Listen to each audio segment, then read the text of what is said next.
నేను మీకు మాటిస్తున్నా, ఈ పథకాలు ఉన్నాయి, 3 గ్యాస్ సిలిండర్లు మహిళలకి ఉన్నాయి, మహిళలకి ఉచిత బస్సు ప్రయాణం ఉంది, 20 లక్షల ఉపాధి అవకాశాలు యువతకు ఉన్నాయి, అలాగే 25 లక్షల ఆరోగ్య బీమా ఉంది ప్రతి కుటుంబానికి. ఇవన్నీ ఉన్నాయి. వీటన్నిటికీ మించి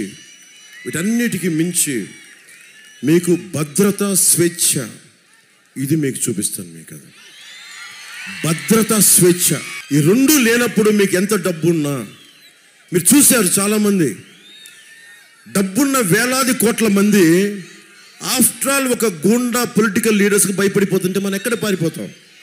మా సన్నిహితులు చాలా చెప్తున్నారు, మేము ఆంధ్రప్రదేశ్కి రావండి, ఇక్కడి నుంచి వెళ్ళిపోతాం అంటే నేను ఒకటే చెప్పా, ఎక్కడికి వెళ్ళిపోతారు మీరు అందరూ? మేము అమెరికాకి వెళ్ళిపోతాం. ఓకే, మాకు అమెరికాలో బంధువులు ఉన్నారు, సంతోషం. అక్కడేమో బ్లాక్ లైవ్స్ మ్యాటర్ అంటున్నారు, మళ్ళీ ఇంకో ప్యానల్గా వైట్ లైవ్స్ మ్యాటర్ అంటున్నారు. మన బ్రౌన్ లైవ్స్కి way does it matter to them? In which way does it matter to them? మనం ఎక్కడికి పారిపోలే, మనం భారతీయులం. ఇది మన నేల, మన ఆంధ్ర, మన తెలుగు.